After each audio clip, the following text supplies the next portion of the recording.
नमस्कार, मैं महेश चंद्र आज लेकर आया हूँ अप्पय दीक्षित चरितम डॉक्टर हरिनारायण दीक्षित विरचित, जिसका हमने प्रथम गद्यांश का अध्ययन कर लिया है। उसके बाद आज हम दूसरे गद्यांश पर चर्चा करने वाले हैं। आइए देखते हैं। तदीय गुणगण आकृष्ट चेता परम ब्रह्मणि मणिय शरण्य दान परंपराभिच ह्रीपित पारिजातो विजयनगर अधीश्वर कृष्ण राज तम विप्रर्षि सदैव पूजयामास शिरश्च तच्चरण अरविंदो सदैव भृंगायते समो। क्या कह रहे हैं? किसके बारे में? दीक्षित नामक जो राजा थे उनके विषय में यहाँ पर बात हो रही है। दीक्षित नामक राजा तदीय गुण गण उस दीक्षित नामक राजा के गुणों की गणना से, गुणों की अधिक्षा से आकृष्ट होकर परम ब्रह्म की शरण से और दान परंपरा से पारिजात विजयनगर के राजा विजयनगर के अधीश्वर माने राजा कृष्णराज ने उनकी सदैव पूजा की। तो पारिजात विजयनगर का राजा जो था, विजयनगर का राजा जो था वह था कृष्णराज। उसने हमेशा उनकी पूजा की। अच्छा, हमेशा उनकी पूजा क्यों की? क्योंकि उनकी गुणों की गणना, उनकी गुणों की अधिकता से के कारण, उसमें बहुत ज्यादा गुण थे। किन में थे? दीक्षित नामक जो राजा थे उनमें बहुत ज्यादा गुण थे, इसलिए। और क्यों? परम ब्रह्म की शरण में रहते थे। वो परम ब्रह्म की शरण में रहते थे। कौन?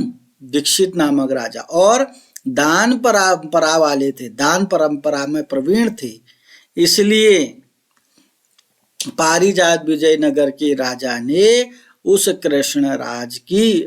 विजयनगर के राजा कृष्णराज ने तम मने उनकी, यानी कि दीक्षित नामक राजा की सदैव पूजा की। पूजयामास मने पूजा की। तदीय शिरश्च तच्चरण अरविंदो सदैव भृंगायते सम। तदी मने उस नामक राजा के सिर और अरविंद मने कमल रूपी चरणों की सदैव भृंगायते मने पूजा करते थे। समो मने थे। उस राजा के सिर और कमल रूपी चरणों की, अरविंद मने कमल, कमल रूपी चरणों की सदैव वंदना करते थे। मतलब कृष्ण राज नामक जो राजा था विजयनगर का, वह उनके गुणों से प्रसन्न हो गया था और वह परम ब्रह्म की शरण में रहते थे। दीक्षित नामक राजा दान परंपरावादी थे, इसलिए वह कृष्ण राज जो था अत्यधिक प्रसन्न हो गया था और हमेशा उन दीक्षित नामक राजा की पूजा किया करता था। उनके सिर और कमल रूपी पैरों की हमेशा वंदना किया करता था।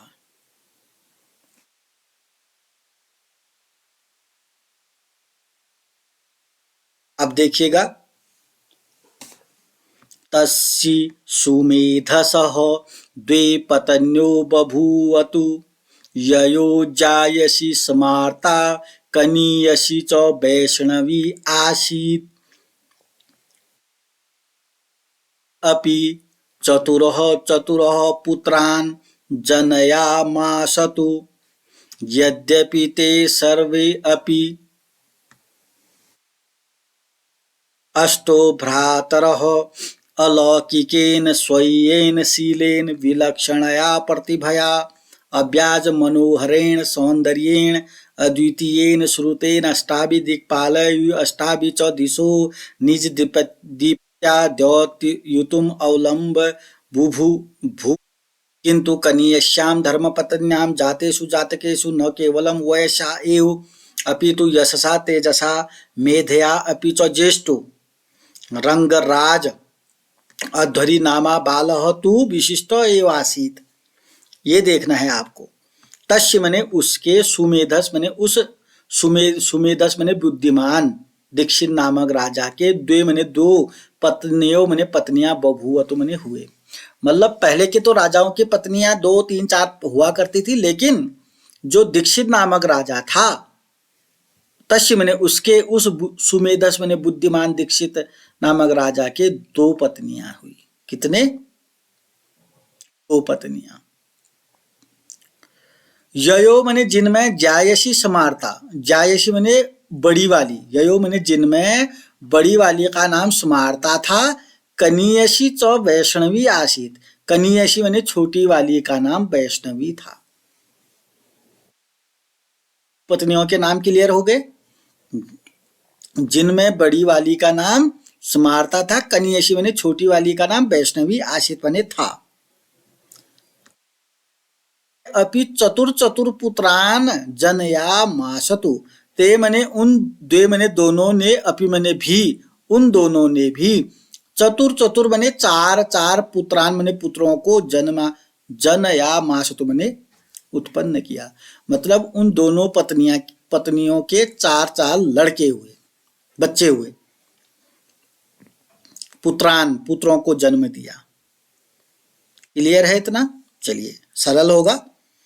यद्यपि ते सर्वे अपि अष्टो भ्रातरः, अब कितने? यद्यपि वे, ते मने वे, सर्वे अपि सभी 8 भाई, 8 हो गए ना?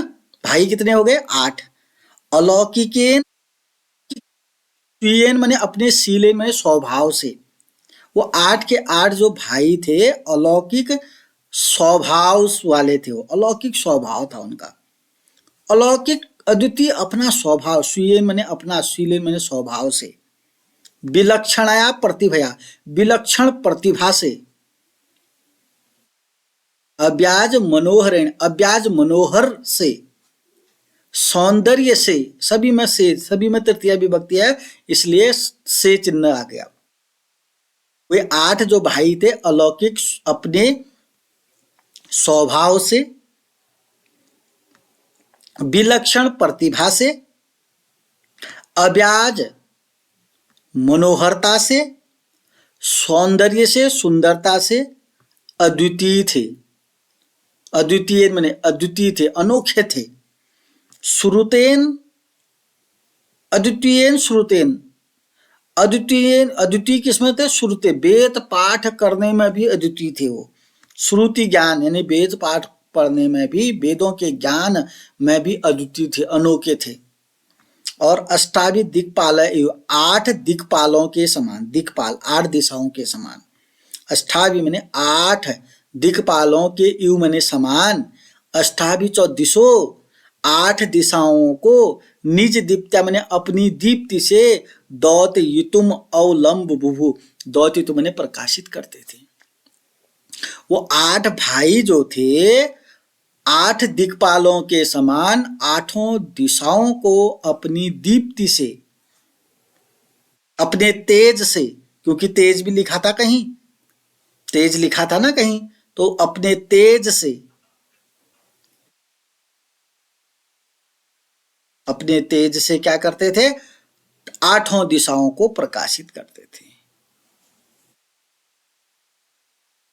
किंतु कनीयश्याम धर्मपत्न्याम, किंतु कनीयश्याम माने छोटी धर्मपत्नी के, जातेषु जातकेषु, छोटी धर्मपत्नी के पुत्र जो थे, न केवलम वयसा एव, न केवल वयसा माने उम्र में ही, अपितु यश में, यश में, तेज में,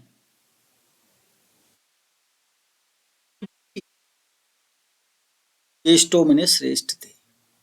किंतु जो छोटी धर्मपत्नी थी, वैष्णवी थी ना छोटी धर्मपत्नी, उनके जो बेटे थे केवल उम्र में ही बड़े नहीं थे, अपितु यश में भी बड़े थे, तेज में भी बड़े थे, बुद्धि में भी बड़े थे। क्लियर? रंग राज अध्वरी नामा बालः तु विशिष्ट एव आसीत। रंग राज अध्वरी नामक, नामा माने नाम, रंगराज अध्वरी नामक बालक तो विशिष्ट ही था। तो ये रहा तुम्हारा अप्पय दीक्षित चरितम, डॉक्टर हरिनारायण दीक्षित विरचित। एक बार पुनः उस बुद्धि विद्वान के, उस विद्वान राजा के दो पत्नियां हुए, जिसमें बड़ी वाली का नाम स्मार्ता था, छोटी वाली का नाम वैष्णवी था। वे दोनों, उन दोनों पत्नियों ने 4-4 पुत्रों को उत्पन्न किया, जन्म दिया। यद्यपि वे सभी 8 भाई अलौकिक अपने स्वभाव से, विलक्षण प्रतिभा से, अब्याज मनोहरता से, सौंदर्य से, अद्वितीय वेद पाठी होने से, 8 दिक्पालों के समान 8 दिशाओं को अपनी दीप्ति से उन्होंने प्रकाशित किया। किंतु कन्याश्याम, किंतु छोटी वाली जो धर्मपत्नी थी, उसके जो बच्चे थे वह न केवल उम्र में ही श्रेष्ठ थे, अपितु यश में, तेज में और बुद्धि में भी श्रेष्ठ थे, ज्येष्ठ थे।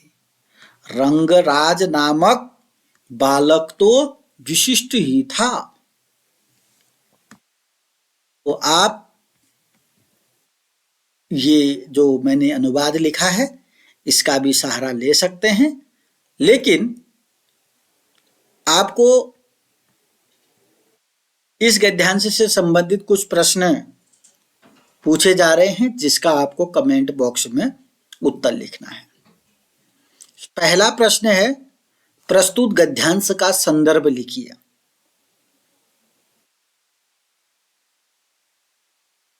दूसरा प्रश्न है, प्रस्तुत गद्यांश का प्रसंग लिखिए। 2 प्रश्न तो ये हो गए। एक प्रश्न, पहला प्रश्न संदर्भ लिखना है, दूसरा प्रश्न प्रसंग लिखना है। तीसरा प्रश्न है, दोनों पत्नियों के कुल कितने पुत्र थे?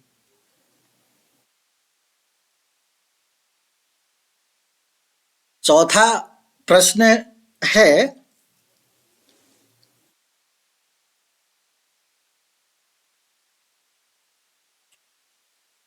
छोटी पत्नी का नाम क्या था? और अंतिम प्रश्न है, अद्वितीयेन जो शब्द है इसमें कौन सी विभक्ति है? तो 5 प्रश्न आपने सुन लिए होंगे। कमेंट बॉक्स में आप इनका उत्तर देंगे। ऐसे ही मैं एक एक गद्यांश लेकर आपके बीच आते रहूंगा, लेकिन आप भी बहुत मेहनत से इनका अध्ययन करेंगे। जो प्रश्न पूछे जाते हैं उनका जवाब जरूर देंगे। अगर आपने अभी तक मेरे चैनल को सब्सक्राइब नहीं किया तो सब्सक्राइब करेंगे, वीडियो पसंद आती है तो लाइक करेंगे, कमेंट करेंगे और अपने प्रत्येक दोस्त के साथ इसको शेयर करेंगे। नमस्कार, धन्यवाद।